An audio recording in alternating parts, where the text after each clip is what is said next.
Y Jehová plantó un huerto en Edén, Génesis 2, 8 al 9, al oriente, y puso allí al hombre que había formado. Y Jehová Dios hizo nacer de la tierra todo árbol delicioso a la vista y bueno para comer, y también el árbol de vida en medio del huerto, y el árbol de la ciencia del bien y del mal. Esto está hablando acerca de la creación del hombre y de la mujer. Levante sus manos al cielo, hagamos la declaración profética en nuestra casa para recibir la palabra y diga: en este día, en este lugar, estamos para aumentar la fe y la virtud, llamar vivo lo que estaba muerto, sano lo que estaba enfermo, rico al pobre y salvo al perdido, porque al que cree todo le es posible. Y aquí en casa todo es posible. Alguien me diga fuerte: amén. Quiero ponerle un fundamento de por qué celebramos Navidad. He titulado este mensaje: un nuevo comienzo ha llegado. Yo quiero profetizar que en esta temporada un nuevo comienzo ha llegado para ti, para tu casa. ¿Por qué celebramos la Navidad? ¿Cuál es el motivo de tanta importancia para que la iglesia del Señor en particular celebre Navidad? Vamos a ir al trasfondo, vamos a ir al motivo de por qué celebramos Navidad. Todo comenzó en el Edén cuando Dios creó el ambiente para darle vida al hombre y a la mujer. Antes de Dios crear vida, primero creó el ambiente, porque es el ambiente lo que sostiene la vida. Cuando Dios creó los peces, primeramente creó el mar. Cuando Dios creó las aves, primeramente creó los cielos. Y para crear el reino animal terrestre, creó el suelo y obviamente el aire. Antes de Dios crear al hombre y la mujer, preparó un ambiente de gloria. El ambiente de vida para el ser humano es la presencia de Dios. Si usted saca un pez del agua y lo deja un tiempo sobre la tierra, va a sobrevivir poquito tiempo hasta que se muere. Si usted saca a las aves del cielo y las sumerge en el agua, o a los animales terrestres y los sumerge en el agua, va a sobrevivir aguantando la respiración hasta que ya no pueda hacerlo y va a morir. El ser humano, lejos de la presencia de Dios, va a sobrevivir por un tiempo hasta que de pronto se muere. Entonces todo surge cuando en el ambiente que Dios creó para Adán y Eva, ellos desobedecieron el único mandato prohibitivo que Dios les había dado. Dios les había creado un lugar extraordinario, de absoluta provisión, no les faltaba nada. Tenían salud, tenían familia, tenían alimento, tenían sustento. La Biblia dice que ellos andaban desnudos, no tenían vergüenza, tenían una inocencia completa en su interior, por lo cual no necesitaban de vestimenta, no necesitaban de ropa. Eran inocentes, eran puros. Y el único mandamiento que Dios les dijo: de todos estos árboles pueden comer, menos del árbol del conocimiento del bien y del mal, porque el día que coman de ese árbol van a morir. Ese árbol del conocimiento del bien y del mal representaba lo que para nosotros hoy en día son los diezmos. Es aquello que es de Dios y nada más que de Dios. Es aquello que le pertenece a Él, y teniendo el poder para poder tomarlo y comerlo, no debemos hacerlo. Porque le estamos dando testimonio a Dios de que Él es nuestra fuente, de que Él es nuestro sustento y de que a Él respetamos como autoridad. Pero Eva y Adán codiciaron ese árbol y lo comieron. ¿Por qué? Porque el hombre y la mujer prefirieron algo antes que alguien. El pecado entró en el hombre y en la mujer por causa de cambiar su orden de prioridades. Pecado significa errarle al blanco. Pecado significa hacer algo equivocadamente, cometer un error. Y ese error vino en el hombre y en la mujer de subestimar, de menospreciar, de rechazar el diseño de Dios para ellos, porque codiciaron algo más. La serpiente ha usado esta estrategia y la va a seguir usando hasta el fin de los tiempos. Va a querer convencerte, papá. Va a querer convencerte, mamá. Va a querer convencerte, hijo, hija. Va a querer convencerte, mi amado, mi amada, de que tú necesitas más para estar mejor. Cuando la palabra del Señor te dice que debes ser mejor para poder recibir más. Entonces el diablo siempre va a tratar de confundir tu mente y va a poner sustitutos por delante, va a poner cosas codiciables por delante, cosas deseables por delante, que atienten tu elección y tu preferencia. Que en vez de elegir a Dios primero, elijas otras cosas antes. Elijas tu carrera, tu profesión, tu trabajo, tu familia, tus sueños, tus proyectos, tus deseos, tus anhelos. Todo aquello que ocupe en primer lugar en tu corazón en lugar de Dios, se convierte en tu pecado. Ahora, el pecado provocó en el hombre y en la mujer tres cosas. Tres consecuencias desconocidas vinieron sobre el hombre y en la mujer. Dice la palabra en Génesis capítulo 3, versículos 7 al 8. Léalo conmigo en pantalla y tome nota de las tres cosas desconocidas que fueron provocadas por causa del pecado. Y dice, y entonces fueron abiertos los ojos de ambos y conocieron que estaban desnudos. Lo primero que vino sobre ellos es culpa. El pecado genera culpa. Entonces cosieron hojas de higuera y se hicieron delantales para taparse. Segunda consecuencia, vergüenza. Generó vergüenza. Y oyeron la voz de Jehová Dios que se paseaba en el huerto al aire del día, y el hombre y su mujer se escondieron de la presencia de Jehová, de Dios, entre los árboles del huerto. ¿Qué tuvieron entonces también? Temor. El pecado genera en el hombre culpa, vergüenza y temor.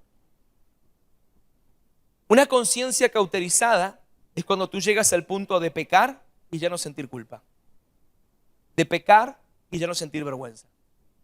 De pecar y ya no sentir temor. Cuando una persona llega a ese extremo donde su conciencia se ha adormecido y es capaz de fallarle a Dios, de pecar contra Dios y no sentir ninguna de estas cosas, estás en grave peligro. Tu alma corre grave peligro. Ahora, esto es lo interesante de la Navidad. En la Navidad, lo que nosotros estamos celebrando es que así como un hombre provocó la caída de la humanidad y Dios tuvo que tomar medidas de protección para nosotros. Cuando Dios descubre la desobediencia de Adán y Eva y encima ve que ellos no estaban dispuestos a arrepentirse, sino que se echaron rápidamente la culpa unos sobre otros, desplazaron su responsabilidad sobre otros. Dice la palabra que Dios maldijo a la serpiente, maldijo a la mujer, maldijo al hombre, maldijo a la tierra y los expulsó del Edén. Es decir, nos sacó de nuestro ambiente. El hombre a partir de ese tiempo comenzó a sobrevivir en la tierra. Tan poderoso era el ambiente en el cual vivíamos que los primeros hombres, si usted lee el libro de Génesis en adelante, va a notar que vivían siglos. Siglos. ¿Qué aguante esos maridos, por Dios? Pero a medida que pasa el tiempo, ya no viven siglos, comienzan a vivir centenas de días, de años y decenas hasta el tiempo de hoy, donde apenas podemos vivir un promedio de ¿cuánto? 80, 90 años. Entonces, el salir de nuestro ambiente nos demuestra que sin una solución vamos a morir. La palabra de Romanos 8:23 dice que la paga del pecado es la muerte. Pero ese mismo texto tiene la solución. Y la solución es que la dádiva de Dios es la vida eterna. Pero ¿cómo nosotros vamos a recibir la vida eterna habiendo cometido semejante destrozo en el Edén? Ese día, ese primer día, ese día de la separación de la gloria de Dios del hombre, en Génesis capítulo 3, versículo 15, Dios dejó una sentencia. Aleluya. Dios ese día decidió no abandonar a la humanidad. ¿Está acá conmigo? Ese día Dios, a pesar de que el hombre le dio la espalda, decidió perseguirlo hasta encontrarlo. Decidió buscarlo sin desmayar hasta recuperarlo. Porque Dios jamás se olvida de su creación. Dios jamás abandona a su creación.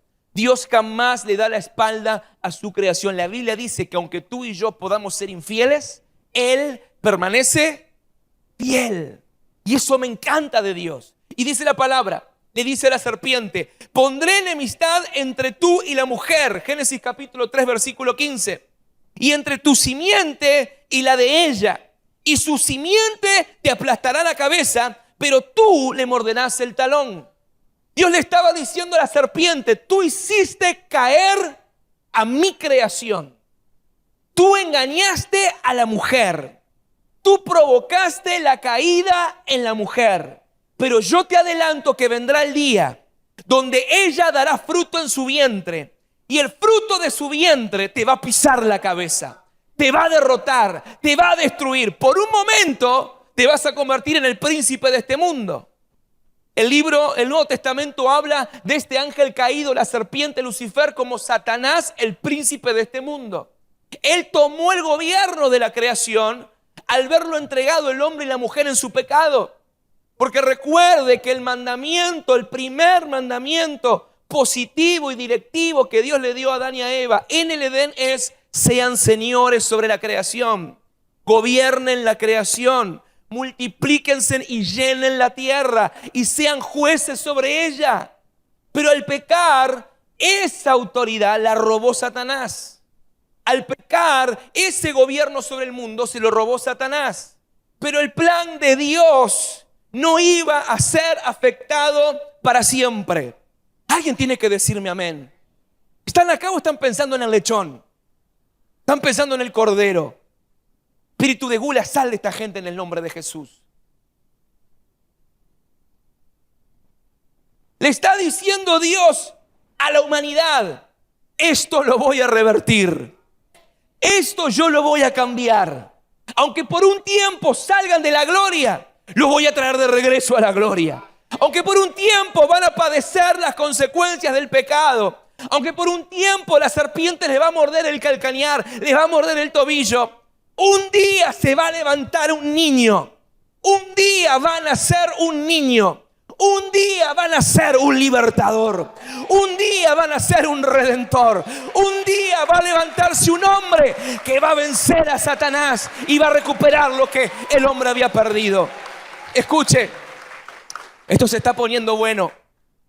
La palabra del Señor dice en Lucas 19:10 que el Hijo del Hombre vino a buscar y a salvar lo que se había perdido. Jesús entendió, siendo maduro, la misión que él tenía en la tierra. Él vino a buscar y salvar lo que Adán y Eva perdieron. No solo perdieron su vínculo con Dios, también habían perdido la creación. También habían perdido la provisión divina. También habían perdido la salud. Fuera del Edén entró la enfermedad. Fuera del Edén entró la injusticia. Vino el primer homicidio por envidia. Caín matando a Abel. Fuera del Edén vino todas las consecuencias del pecado. Fuera del Edén vino la depresión. Fuera del Edén vino la angustia. Fuera del Edén vino la tristeza. Fuera del Edén vino la muerte. Pero Jesús vino a buscar y salvar todo lo que se había perdido. La gloria de Dios para la creación. Denle un aplauso a Jesús. Mire, Isaías capítulo 9, versículos 6 al 7. El profeta Isaías anuncia. Pasaron siglos y de pronto vino luz al profeta Isaías y anuncia: nos ha nacido un niño, Dios nos ha dado un hijo. A ese niño se le ha dado el poder de gobernar. Y se le darán estos nombres: Consejero, Admirable, Dios Invencible, Padre Eterno, Príncipe de Paz. Él se sentará en el trono de David y reinará sobre todo el mundo. Y por siempre habrá paz. Su reino será invencible. Y para siempre reinarán la justicia y el derecho. Y esto lo hará el Dios Todopoderoso. Y mire por qué. Por el amor, por el gran amor que nos tiene. El gran amor que Dios Padre nos tiene a la humanidad Él decidió enviarnos al Redentor. Un Redentor es aquel que paga la fianza de alguien más. Cuando tú cometes un delito y tienes que pagar con cárcel, o tienes que pagar con trabajo, o tienes que pagar con dinero tu delito, y no puedes hacerlo, no tienes los recursos, viene un redentor, viene un familiar, viene un pariente, viene alguien que decide pagar por ti. En la paga del pecado, que es la muerte, la única forma de pagar la vida eterna por ti es que alguien tuviera que morir en tu lugar. Por eso el Padre nos amó tanto. Juan 3:16.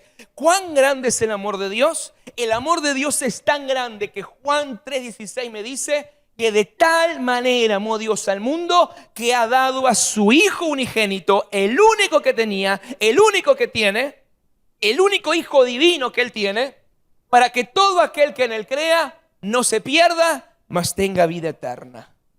¿Qué celebramos en Navidad? Que alguien vino a pagar mi fianza y la tuya. Que alguien vino a corregir tus errores y los míos. Que alguien vino por amor. No vino ni porque eres lindo, ni porque eres feo, ni porque eres bueno, ni que porque eres malo. Vino porque te ama. Vino porque a pesar de todo te ama, me ama. Y el Padre amó tanto al mundo y el Hijo amó tanto al Padre, que el Hijo estuvo dispuesto a venir a dar su vida para recuperar lo que el Padre tanto amaba. El Padre nos vino a buscar a ti, me vino a buscar a mí y vino a buscar la humanidad. El Padre no nos abandonó, el Padre no nos dejó, el Padre no nos desamparó. El Padre siempre nos estuvo buscando, aleluya. Gloria a Dios. El problema fue resuelto con una solución. El problema fue resuelto con una solución. Celebramos en Navidad la restauración de todas las cosas. Celebramos en Navidad. Pastor, ¿puedo armar el arbolito de Navidad o es del diablo? Porque yo leí por ahí que el arbolito de Navidad también viene de los druidas, que colgaban la cabeza de los niños y los ponían ahí en los árboles para espantar a los espíritus malignos. Y aunque esa historia es cierta, siempre el diablo va a falsificar las cosas. Siempre el diablo va a querer falsificar las cosas para evitar que tú llegues a lo verdadero. En mi casa yo tengo el árbol puesto de Navidad. Muy lindo, por cierto. Lo hicimos con mis hijos. Porque el árbol de Navidad para nosotros no son los druidas, es el árbol de la vida. Cuando hacemos el arbolito de Navidad, en Navidad estamos reconociendo de que el árbol de la vida se hizo carne, que el árbol de la vida vino al mundo, que el árbol de la vida vino a restaurarnos, vino a salvarnos, vino a comprarnos.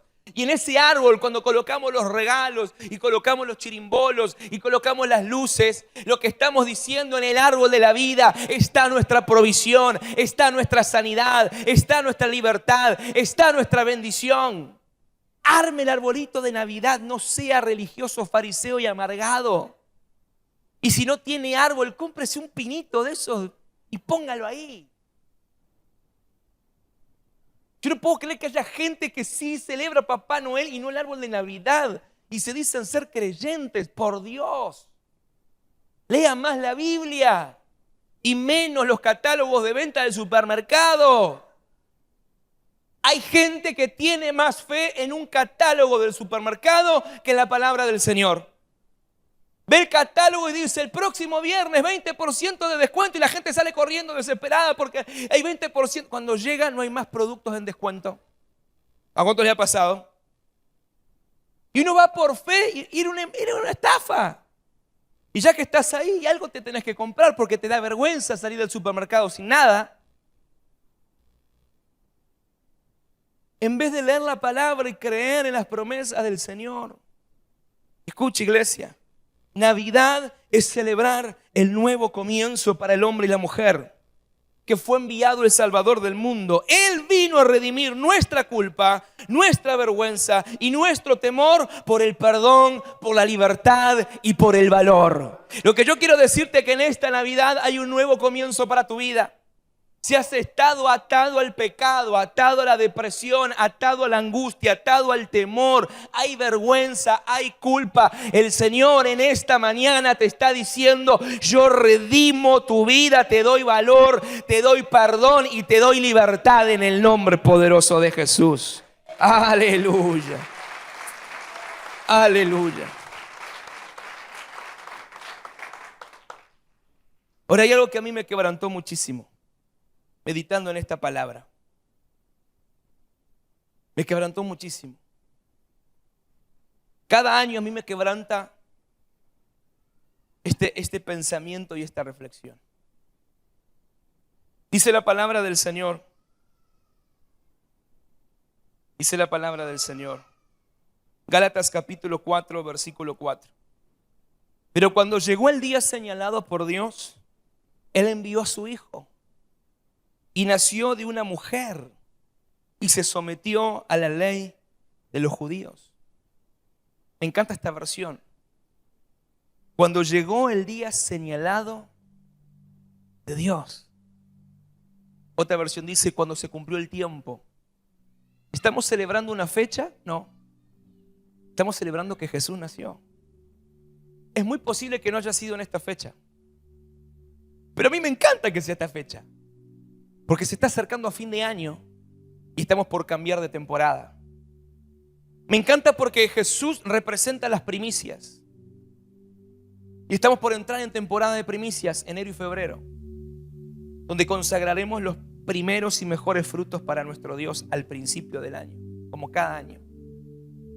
Me encanta porque el Padre, escuche, el Padre marcó el día señalado donde iba a ofrendar su primicia, su Hijo unigénito, para redimirnos a todos nosotros. Él entregó a su único Hijo para poder comprarnos a todos nosotros. Hay un día señalado. Levanta tus manos al cielo. Hay un día señalado por Dios para cambiar tu destino.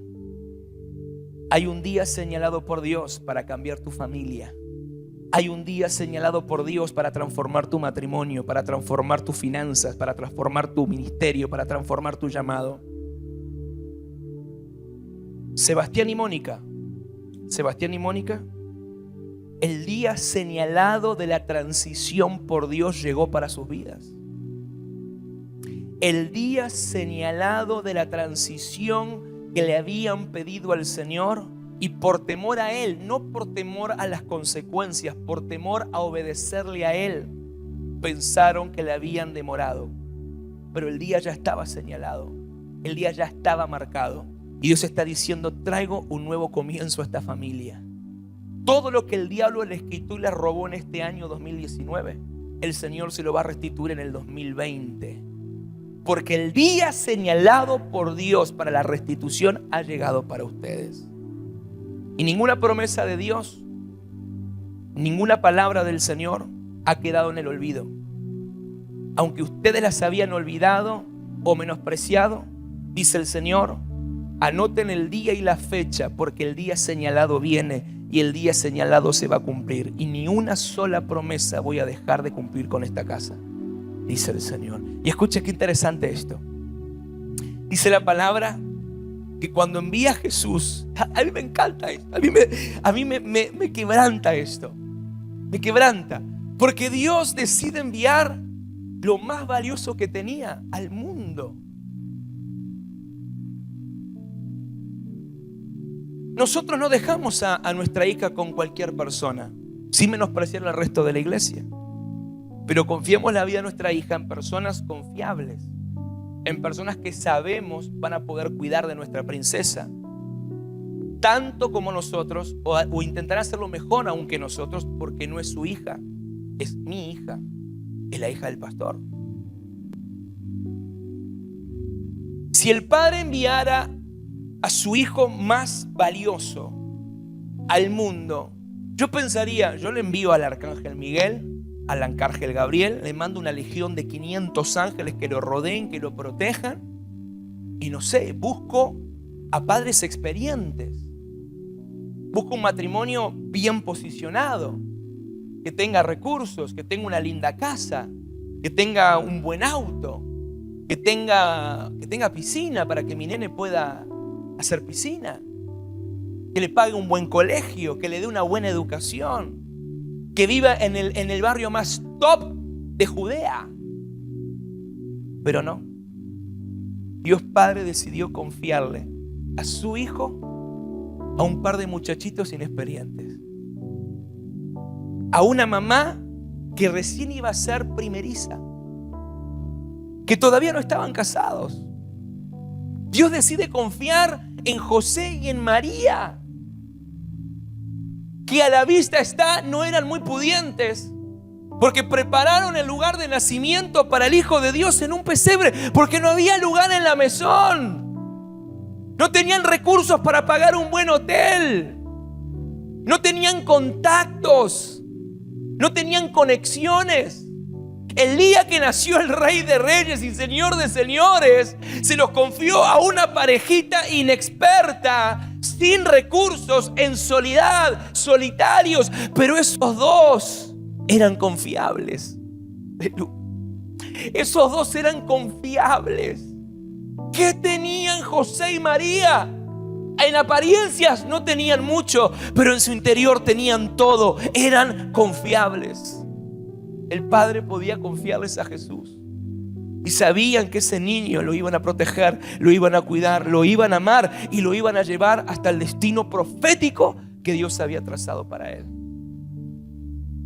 No había lugar para Jesús en ninguna casa en Judea ni en Belén. Pero este matrimonio se revolvió para encontrarle un lugar digno donde nacer. Rey de Reyes no nació en un palacio. El Rey de Reyes no fue recibido por los poderosos. El Rey de Reyes no fue aclamado, ni aplaudido, ni celebrado. Es más, aún desde antes de nacer ya querían abortarlo, ya querían matarlo, ya querían destruirlo. El espíritu de Herodes ya estaba buscándolo para matarlo. Pero estos dos muchachitos estaban dispuestos a dar su vida por proteger a Jesús. Estaban dispuestos a dar su vida por cuidar lo que el Padre les había confiado. En esta Navidad, ¿podrás hallar confianza en ti para cuidar a Jesús? En esta Navidad, ¿podrá Dios confiarte a ti cuidar el testimonio de Jesús? ¿Podrá Dios encontrar confianza en ti para que en tu mesa le hagas un lugar? A nosotros nos encanta hacerle un lugar en la mesa a Jesús en Navidad. Poner una silla y decir, ahí está Jesús. Y dice Facu, ¿no te sientes ahí? Porque ahí se sienta Jesús. Me encanta. Me encanta que mis hijos reconozcan que en nuestra casa hay un lugar para Jesús. Yo sé que no soy digno de cuidar el testimonio de Jesús, pero he decidido dar mi vida por intentarlo cada día. Yo te animo a que hagas lo mismo en esta Navidad. No importa cómo llegas a Navidad, no importa cómo pases la Navidad, no importa cómo tu familia llega a la Navidad, importa cómo tu familia va a salir de la Navidad. En la Navidad, hacele un lugar a Jesús, honra a Jesús, abrí los tesoros, dale presentes a Jesús. Y esto es lo más extraño, y con esto cierro. María, no somos católicos, no veneramos a María, no la idolatrizamos. Fue una mujer como tú y como yo, tan mortal y tan necesaria de la gracia del Señor como tú y como yo. Pero el relato bíblico es increíble en María. Cuando nace Jesús, María lo trae con dolores de parto. Ella tuvo que sufrir los dolores que le dejó Eva y lo trajo al mundo con dolores de parto. Cuando nace Jesús, ¿quién tuvo en sus brazos al Señor? María. Y si te vas al final de la cruz, cuando lo bajan del madero, ¿quién recibió en sus brazos a Jesús? María. ¿Tú te imaginas el estado emocional de esa mujer? ¿Tú te imaginas el estado espiritual de esa mujer? Está comprobado que no hay dolor más grande en este mundo que la muerte de un hijo. El tan solo hecho de pensar la muerte de uno de mis hijos ya me descompensa. ¿Te imaginas a María sosteniendo carne de su carne y hueso de sus huesos en sus brazos después de la cruz? Y yo le decía al Señor, ¿por qué María tuvo que sufrir tanto? Como cuando yo le pregunto al Señor, ¿por qué tengo que sufrir tanto por el testimonio de Jesús? Y el Padre me dijo, porque María era fuerte para sostener el sufrimiento que otros no pueden sostener. Y me dijo algo más. Me dice Andrés, me lo dijo anoche. María creyó en la tierra de que ella había sostenido a Jesús en sus brazos al nacer y al morir. Lo que María nunca supo hasta que entró en la gloria es que siempre fue Jesús quien la sostuvo a ella en sus brazos. Yo quiero decirte algo en esta noche, en esta mañana. No estás solo, no estás sufriendo en vano, y los dolores que has atravesado en el 2019, las pruebas que has atravesado en el 2019, el Señor te estuvo sosteniendo, nunca te soltó, nunca te abandonó, siempre te tuvo en sus brazos y lo seguirá haciendo hasta que el milagro sea completo. Siempre el Señor te tendrá en sus brazos. Y cuando creas que el dolor es insoportable, dilo: Él me sostiene en sus brazos. Él me sostiene en sus brazos. Y así es como yo peleo mis batallas.